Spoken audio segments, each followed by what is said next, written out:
Hello and welcome to Idea TV News Update. I am Cynthia Bassi. We begin with the headlines. University of Ibadan tops Nigerian rankings in law and medicine. Africa's solar pipeline hits 148 gigawatts as continent pushes for clean energy. Digital ID emerges as Africa's key infrastructure backbone. And the federal government prioritizes digital and skills-based education reforms. Away from Africa, Iran expands military crackdown. In health, UNAA launches helplines for GBV victims. In business, NAIRA ends week at 1,420.9 per dollar. And in sports, CAF FINIDI demands response as Rivers United face DYNAMOS in Zambia. And now, the news in full. The University of Ibadan has emerged as Nigeria's highest-ranked institution in both law and medicine, according to the Times Higher Education World University Rankings by Subject 2026, released today, Saturday.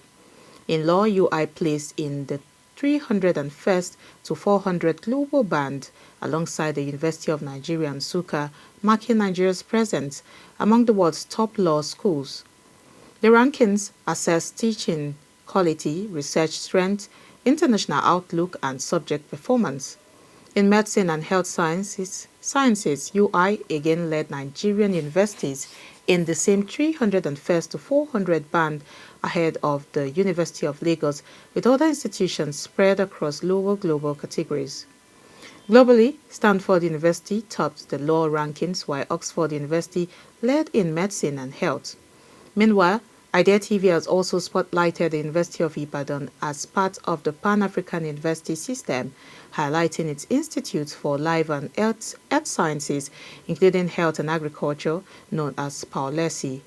The institution was named one of Idea TV's universities of interest in the station's Idea Interest Bulletins, recognizing its role in innovation, research, and continental academic leadership. Moving on, Africa is rapidly expanding its solar energy plans with announced projects across the continent now totaling around 148 gigawatts of capacity. The move aims to close the electricity access gap affecting roughly 600 million people and reduce reliance on fossil fuels, as solar resources across Africa account for about 60% of the world's potential. Large-scale projects are concentrated in North Africa, where several nations have announced major solar developments.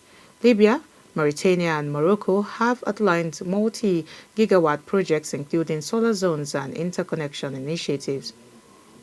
Other countries, such as Chad, are also expanding solar to diversify energy sources and support key sectors like agriculture, digital infrastructure, and cold storage. Analysts say the cost of solar plus storage has fallen to about $76 per megawatt hour, making continuous solar power increasingly competitive. However, financing remains a major challenge, with Africa needing an estimated $277 billion annually to meet energy and climate goals. Experts say stronger investment, regional power integration, and local manufacturing will be critical to achieving the continent's renewable targets. Digital identity systems are becoming central to public infrastructure across Africa as governments move to strengthen service delivery, governance, and financial inclusion. The latest development comes from the Gambia, which has awarded Ghana's Margins ID Group a contract to design, build, and operate its national digital ID system.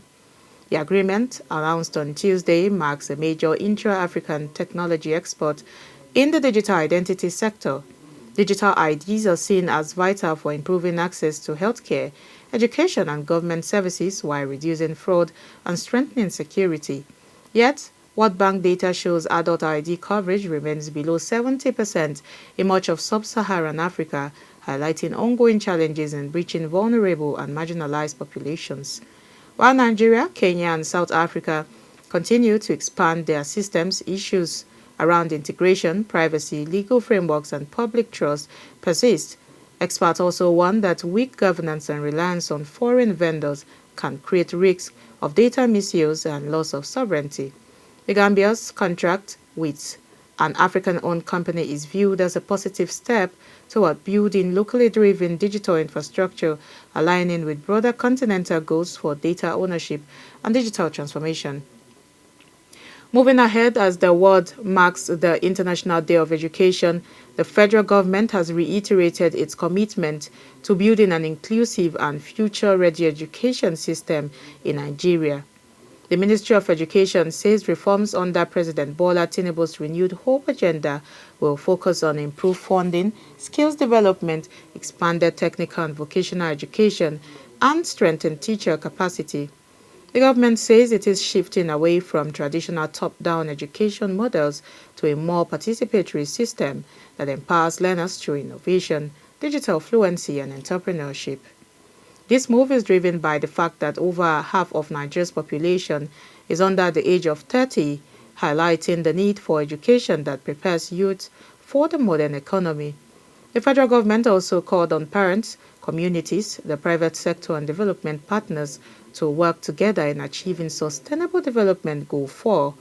It says it remains committed to ensuring every Nigerian learner has access to quality education and the skills needed to drive national transformation. We'll now go on a quick break. The news continues when we return. Hi, welcome to IDEA TV, the first innovation television. At IDEA TV, we bring you cutting-edge stories, insights, and shows that redefine innovation across Africa and beyond. Get ready to upgrade your mind. IDEA TV is your go-to destination for the latest trending news, cutting-edge tech, and innovative ideas that shape our future. From technology and innovations, business, health, education, and agriculture, climate solutions, science, and research. Stay ahead of the curve with us at IDEA Television.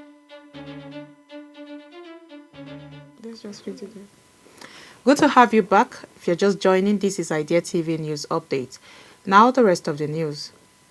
Away from Africa, Iran's security forces have expanded their violent crackdown on protests, deploying military-grade weapons in Tehran and central regions previously used mainly in Kurdish areas, according to Amnesty International.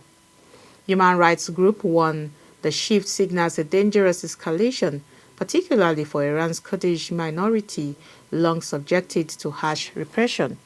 The latest protests erupted over Iran's worsening economic crisis, spreading from Tehran's Grand Bazaar nationwide. Amnesty says automatic and semi-automatic weapons were used on crowds in the capital for the first time, mirroring tactics employed in Kurdish provinces after the 2022 death of Mahsa Amini. Officials' figures put the death toll at over 3,000, while rights groups estimate far higher casualties.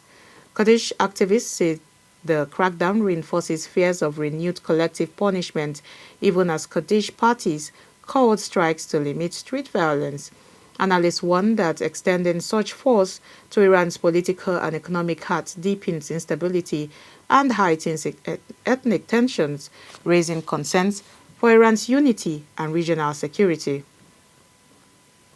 Now in health news, the United Nations Association of Africa has launched nationwide helpline numbers to support victims of violence against women and girls. The help desk lines were unveiled today in Lagos as part of activities marking the International Day for the Elimination of Violence Against Women, a UN-designated day that seeks to raise awareness and mobilize actions against gender-based violence. UNAA President General Sylvester Okafor said the helplines will strengthen reporting and response mechanisms for survivors. He described violence against women as a widespread human rights violation that cuts across all social and cultural boundaries and said ending the abuse is central to achieving gender equality.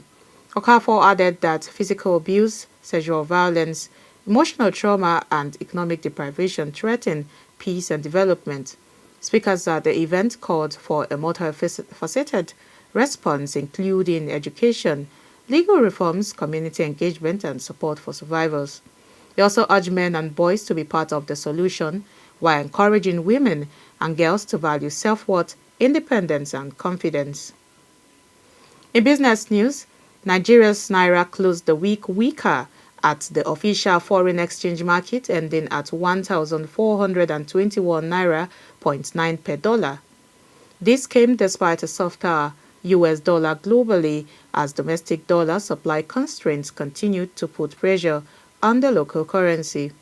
Data from the Central Bank of Nigeria shows the Naira recorded marginal losses over the week, trading within a narrow range but failing to sustain earlier gains. The official rate opened the week at 1,425 Naira per dollar and ended weaker compared with last Friday's rate of 1,417 Naira 0.95 per dollar. In the parallel markets, the Naira also weakened slightly, trading at 1,491 Naira per dollar, widening the gap between official and street rates to about 70 Naira. Analysts say the persistent divergence reflects limited foreign exchange supply, low oil receipts, subdued investment inflows, and ongoing structural challenges in the Nigeria's foreign exchange market. Finally, in sports, Rivers United head coach FINIDI George has set a must-win tone ahead of his side's CAF Champions League Matchday 3 clash against Zambia's Power Dynamos in Ndola. With both teams winless after 2 games, FINIDI says the encounter is a defining moment for Rivers United's continental ambition.